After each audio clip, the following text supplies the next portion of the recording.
Oh, welcome, everyone. This is our March Women's History Month and AAAS If Then webinar for our Texas Girls Collaborative Project and Million Women Mentors Texas webinar series. I'm Tricia Berry, the collaborative lead for the Texas Girls Collaborative Project. And we are we have some special guests today who are going to be sharing their stories and experiences and some resources with you. So thanks again for joining us. So just a few reminders. The mission of the Texas Girls Collaborative Project is to connect and support organizations and individuals across our state who are trying to get more girls engaged in STEM. And part of those efforts is the Million Women Mentors effort, which is a national movement to connect STEM mentors to STEM girls, STEM interested girls, to try to increase that interest and confidence in them. And so our presenters today are a perfect example of some of the work that's being done in those spaces. So I'm excited to get to them and let them share their stories.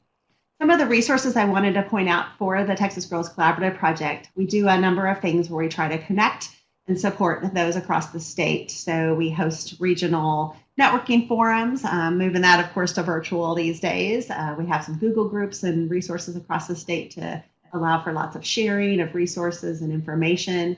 Texas STEM Connections is like our volunteermatch.com system where you can connect STEM volunteers with those opportunities in the community, and educators or organizations looking for STEM volunteers can make requests to find those professionals to connect in. We have an annual summit. We have a newsletter, this webinar series, and then a number of workshops that we try to do across the state in different spaces to help share best practices.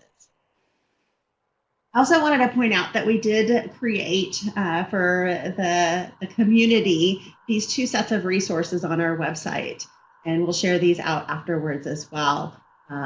We have compiled all of the amazing free resources that we have come across that are being shared right now to help educators, to help families, help anyone who's trying to support students in the STEM space. So on the left side, we've got our family and community resources. There's a lot of lists that have been created. We also sorted things by lessons and subject areas. So we've got science and math and other subject areas in STEM that are differentiated. And then we also have an educator page that has some resources for virtual teaching and programming, resources that offer professional development for educators. A lot of that, or all of that we're listing, are those that are being offered for free right now. And you can see at the top of that educator side the if-then list of resources that you're going to hear more about today. So with that, I want to turn it quickly over to our fabulous if-then ambassadors from Texas who are joining us today, Amanda Massino and Jennifer Stimpson. And I'm going to let them take the controls and go from here. Okay. Well, thank you, Tricia. Hello, this is Amanda Massino. I'm going to start us off, and Jennifer Stimson will be co-presenting with me. I'm going to start with just a little introduction about myself. I am a genetics and developmental biologist, geneticist and developmental biologist. I work at Huston-Tillotson University in Austin, Texas. We're a historically Black college or university. And in addition to being a biology faculty member, I'm the chair of the natural science department. And I created our undergraduate research program, the STEM Research Scholars, which I now direct. And I'm also in charge of one of our health-focused scholarship programs. So I started out with a very intensely research focused path in my career. And then I sort of shifted into education. And most of what I do now is education in higher ed at the university level, but also reaching to high schools and middle schools. And I try to bring that research focus to those spaces. So what I've done at my university in creating the research program is also align a lot of our curriculum to give students that experience while they're undergraduates. And Jennifer, if you want to introduce yourself now too, before we talk about the initiative.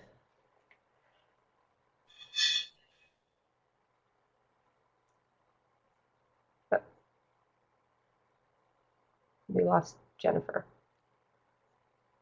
Jennifer, click your microphone again, maybe. You did lose Hello? audio. There we go.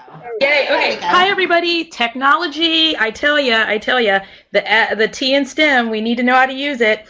Hi, everybody. I'm Jennifer Stimson. I am a science teacher, and my science story began before I was even a teacher. Both my parents were pharmacists, so I learned science at home. And then that just kind of seeped into my everyday life, and I graduated with an undergraduate and a master's degree in chemistry. And I found myself volunteering on the weekends with kids to just kind of expose them to what I do as a scientist, and decided to make that as a career. So I walked away from a chemistry lab and began teaching. And I have taught professionally in both public school and at the private school level. And I'm a science teacher, a middle school science teacher right now in Dallas, Texas. And I'm excited to share all of our resources that we have as If Then ambassadors. So Amanda, next slide. Yeah, so Jennifer and I were both selected for this program called If Then. It's an initiative of the AAAS, so the American Association for the Advancement of Science, and Lyda Hill Philanthropies. And together they chose 125 female scientists, you're seeing some of our faces on this slide here, from around the country, who represent different sectors of STEM work. So some in education, industry, communication, covering all fields, all backgrounds, different career paths. And the idea was to create a set of female role models for girls to interest them in STEM and to really reach them at that critical middle school age.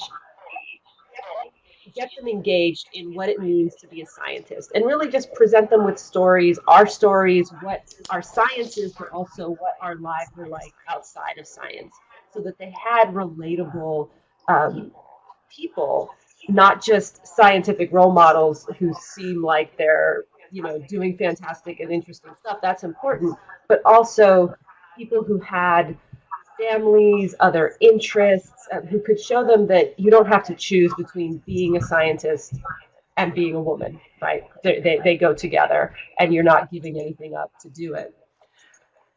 And so that strategy is embedded in the name of the initiative, right? The if-then of the initiative is, if we support a woman in STEM, then she can change the world.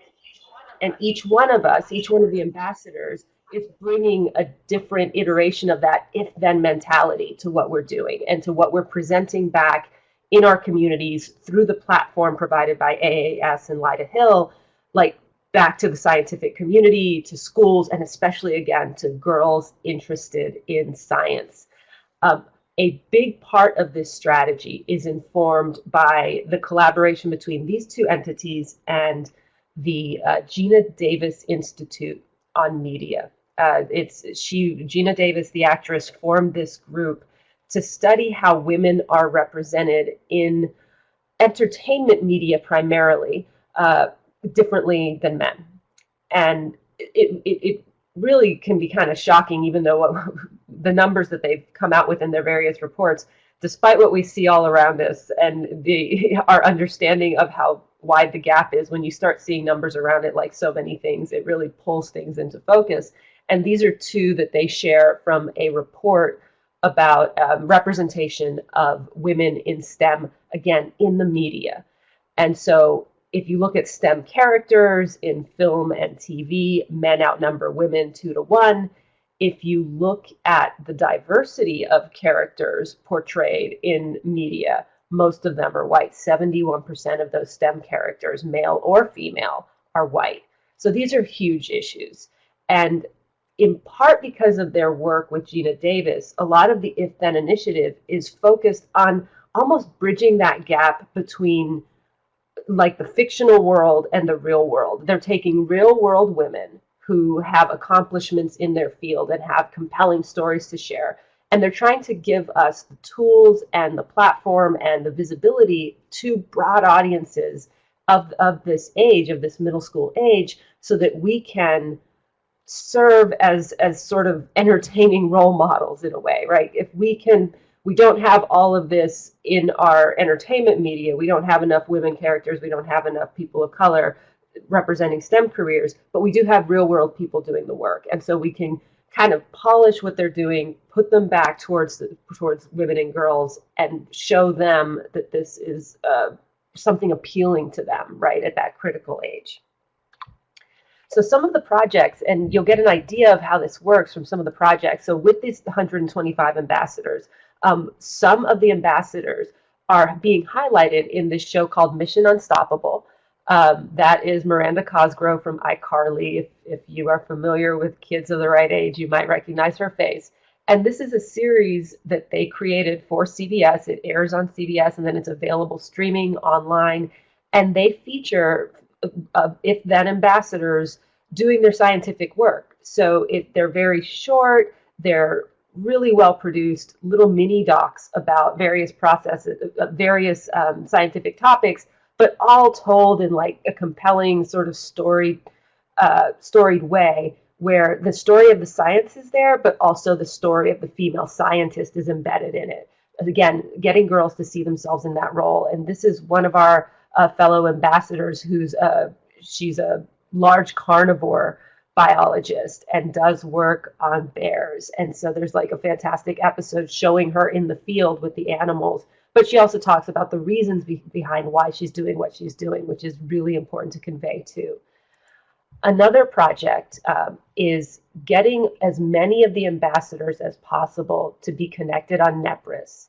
And this, especially now with a lot of people looking for content that they can engage their kids in at home in the sciences, this is a fantastic resource. There are industry chats, there are live sessions that are recorded and shared later, so pre-recorded content, live content of ambassadors from all different sectors talking about their stories, why they're doing the science, sharing some of the science. And this is anything from, the science of sports to how you formulate, care products. We have some people who work on developing cosmetics in the group. We have industry, aerospace industry, wildlife biology, molecular biology, microbiology, like almost every field you could imagine, mathematics in STEM. There is an if-then ambassador who has a story to tell about why she's in that field and what she's doing. So it's a great resource for looking at all of this. And then I'm going to come back to this one at the end, but the if-then website, which they've updated, and I have that to show you at the very end, has resources around all of this as well. So there's the two that I mentioned, the CBS and the Nepris link, but then there's also other educational resources from partners in the coalition that are being shared, and that they kind of are amplifying that same message of getting girls interested in STEM with those role models. So I'll turn it over to Jennifer to talk a little bit more about her why in all of this. Can you guys hear me now?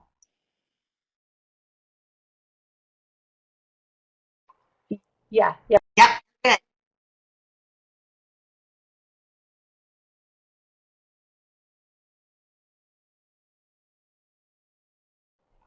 Good.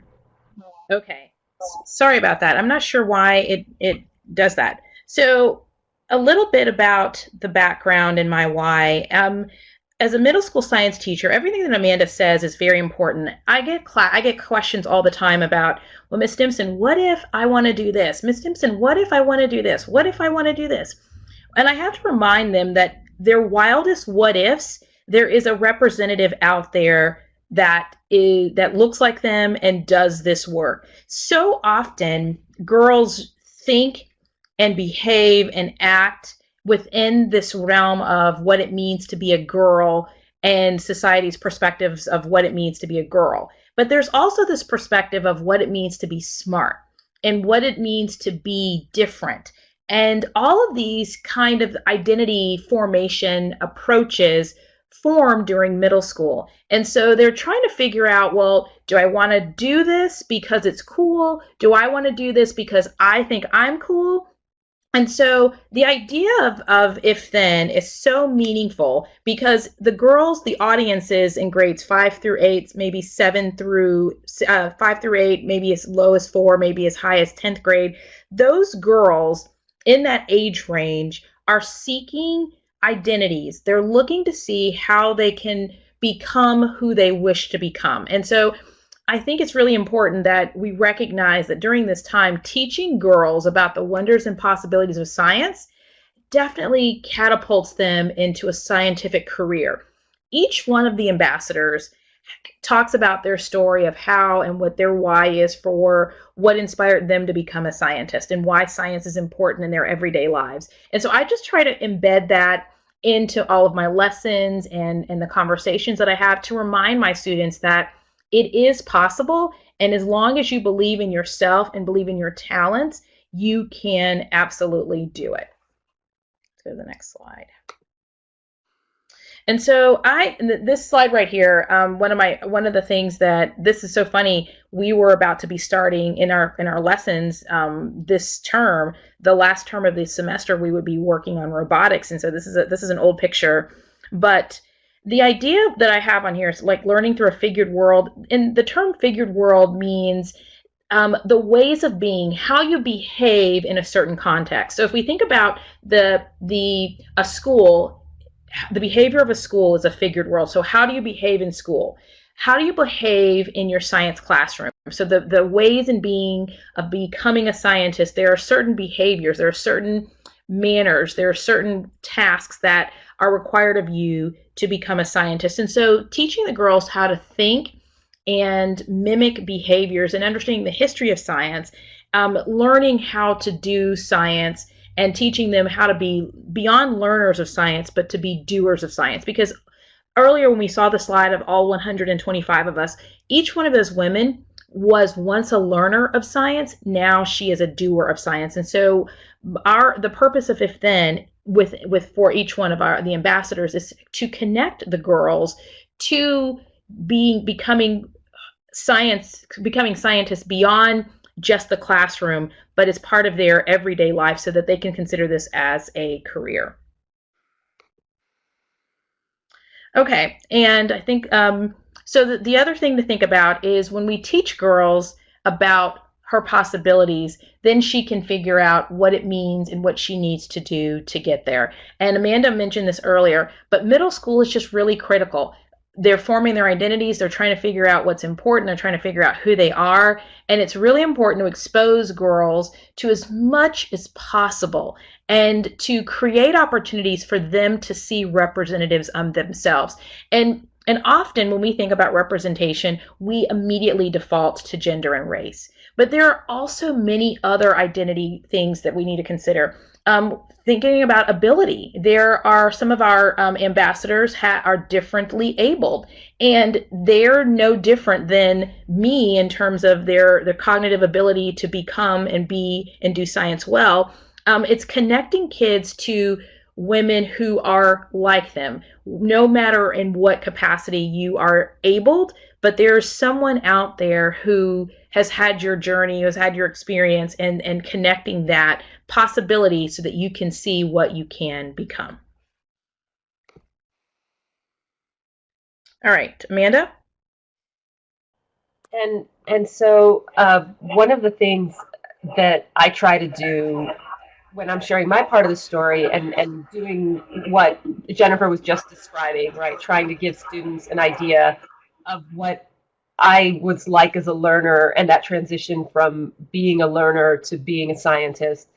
I really focus on the breadth of what you can do as a scientist. And I'm lucky enough that at a small university, I can be involved in different kinds of research projects. I don't have to specialize and the way maybe a faculty member at a really large university does, where you have a narrow area that you devote almost all of your energy to that area. Because I work with students on projects that are really geared towards research that fits into instructional spaces, I get to be involved in a lot of different things. And so all of those projects kind of serve this goal of making science serve a broader end. And the shorthand for that model is the science plus social justice. We're using scientific research, we are using the tools and methods of science, but the big scope of the project is always focused on something that has a social impact on our community of interest, which for us as a historically Black college is people of color, first-generation college students, in lower income communities. That it reflects our student body, that reflects their interests and ours. And so some of what we do is really focused on those immediate problems. We started doing ecology research, but we focused on urban wildlife, specifically coyotes, which in Austin are a subject of great interest to people, especially when they're thinking about their pets or if it's safe to go outside. And we made sure to focus that study on the east side of our city. Our city's very segregated. And the east side had been for generations it was once intentionally segregated and then redlined, and for generations had been the Black and brown part of town and was not as resourced. And now, as the city has grown, that area has been rapidly gentrified, but it has a history of not having the same attention, right? Not the same number of medical facilities, not the same amount of research projects. And so a lot has been done to study the wildlife and the ecology on the west side of town. We made sure to focus our study on the east side. And so we're here, this is an East Austin field site, and those are some of the coyotes we have on camera traps, and we're trapping and collaring coyotes so we can study their movements, but we want to inform people in East Austin about what's going on first. And it was important for us from that perspective to make sure that the research really served the people immediately in our community, and will be translated more broadly after that, but that was part of our aim. Another project that we work on has to do with health disparities and housing.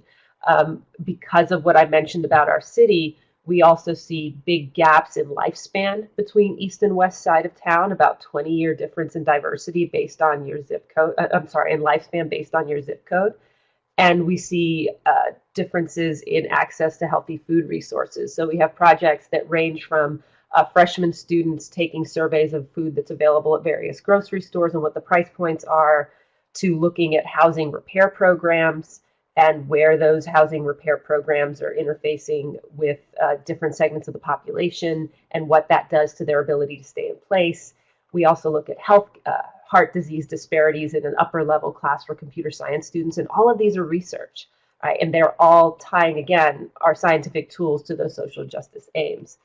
And then the last area that I get to talk about in my work is environmental justice, which again is our putting an equity focus into what would traditionally be sort of an interdisciplinary environmental studies field.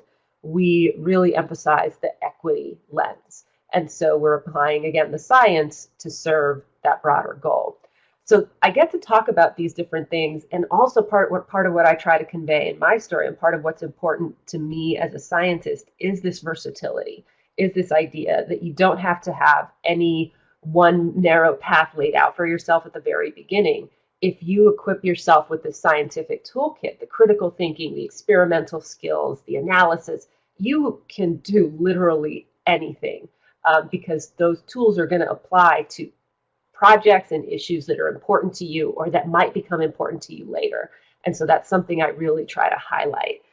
And then the other thing that I try to highlight, and this is honestly something that I started doing as part of If Then that I hadn't really done in an explicit way before, is I talk about my personal history with mental health illness, with obsessive-compulsive disorder. I have had this nearly my whole life. I was diagnosed with it in graduate school, a very stressful time for many of us who go through scientific career pathways. And I had had symptoms before, but that's when I was diagnosed. And it has been a constant challenge, and it caused me to make some decisions about my career because of my OCD, but it didn't stop me from pursuing that path as a scientist.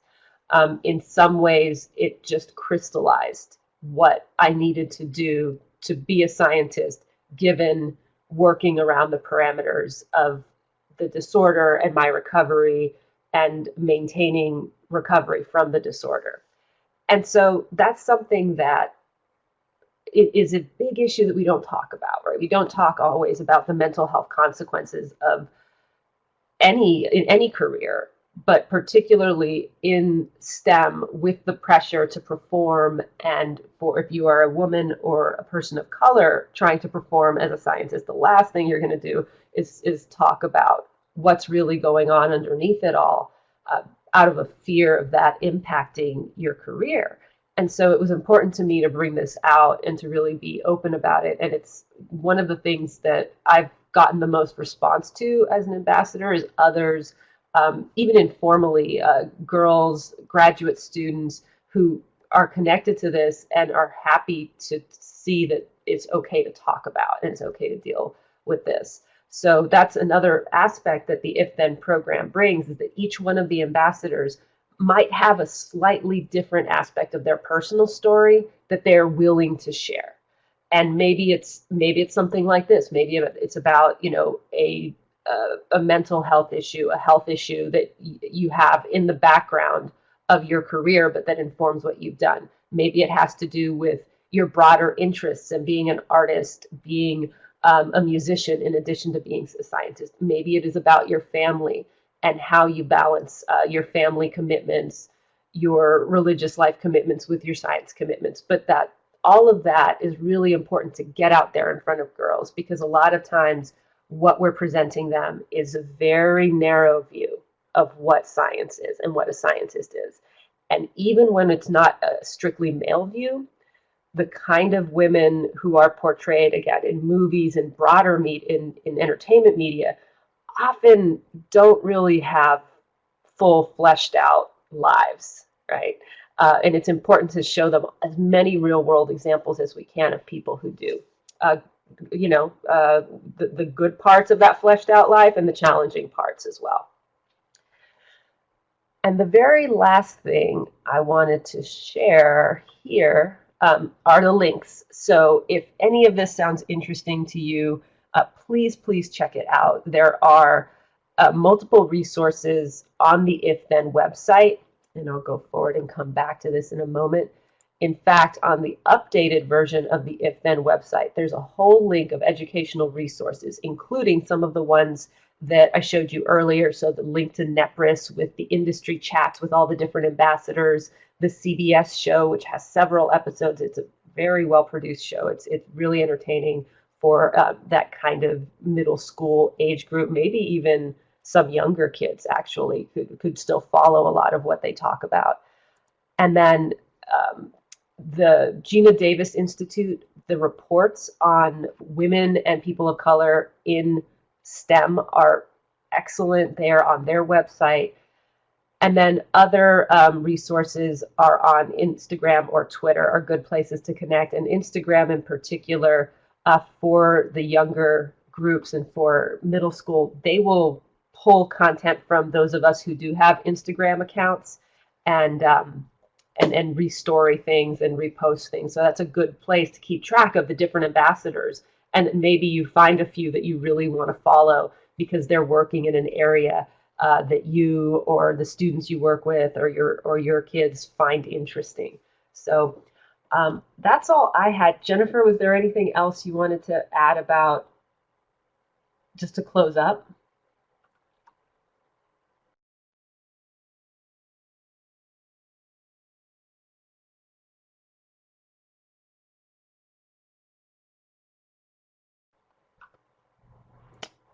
Oh, we might have lost her audio again. Okay, is it there now?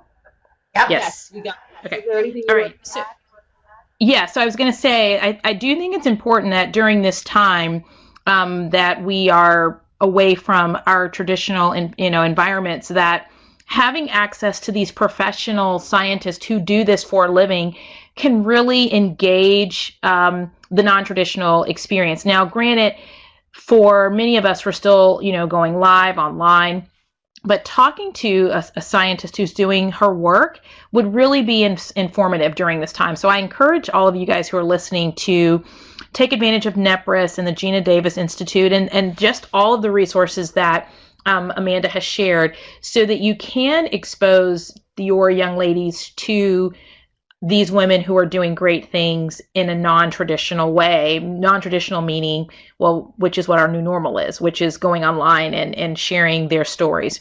Because one of the things that I do think is really important to say is that we need to stress that the human side of being a scientist, all these women are incredibly smart, they're incredibly talented, but there's also a human side, and we are regular people. And that's the other piece that's really important to stress, that we might be rocket scientists, we might have walked on the moon, well, maybe not that. We might have done some really amazing things, discovered some great things, but we're still regular. And I want the girls to know that science is possible and that their journeys don't have to look amazing. They just have to look like what matters to them. So I do want to close with that.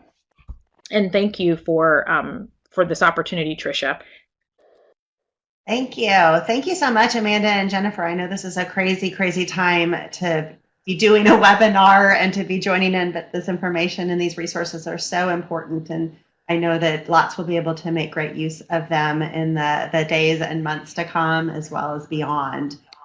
For those of you on the phone call, I know we're at time, but I did want to share just a few more resources that are related to this. The National Girls Collaborative Project is a partner with this FThen effort, and there will be a collection that is coming out that showcases digital photos and videos and more of all these amazing resources. Not quite available yet, but it is coming. And what's exciting is that with all of this training and all of the resources and things that you've heard from Amanda and Jennifer, these will be shared publicly starting in June. There'll be a launch in June with this public portal with all kinds of free resources. So stay tuned for a webinar that the National Girls Collaborative Project will be sharing at that time, and we'll make sure to push that out through our network. Texas STEM Connections, I mentioned earlier, is our virtual STEM volunteermatch.com. It's based on nepris.com, which was the resource that you heard Amanda talking about. And this is the exact same system, but what Texas STEM Connections adds in is the ability to make in-person requests, which isn't so vital at the moment, but hopefully, again, down the road, we'll be able to have those in-person connections between STEM role models and our students. And this is what the portal looks like, which was going to look the same as what you see on the IfThen portal, except this has the in-school opportunities. And the same login that you would make for one can let you work in this one as well. FabFems is another resource to find female STEM role models. We've got lots of fabulous STEM role models across Texas, and that students or educators or anyone can go in here and search for and also connect with. And then I'm thrilled that this was our final webinar to wrap up Women's History Month. We started the month on March 1st with Texas naming it Texas Girls in STEM Day, and then we're able to finish with these great resources to continue to engage girls in STEM today and beyond. Our next webinar is set for April 21st, and it's going to be focused on a STEM guidebook for internships and the impact that that can have on gender diversity. This is a blueprint that was created by Abbott, and so we'll have some representatives from Abbott presenting their open source guidebook for those who are interested. And then we have webinars scheduled monthly through December. Our Texas Girls, Women and Girls in STEM Summit is set for December 4th, and our call for presentations for that will open up this summer. So stay tuned for that as well and mark your calendars now. So with that, again, thank you, Amanda. Thank you, Jennifer. I greatly appreciate you taking time out of your crazy days as we're all trying to navigate our new world.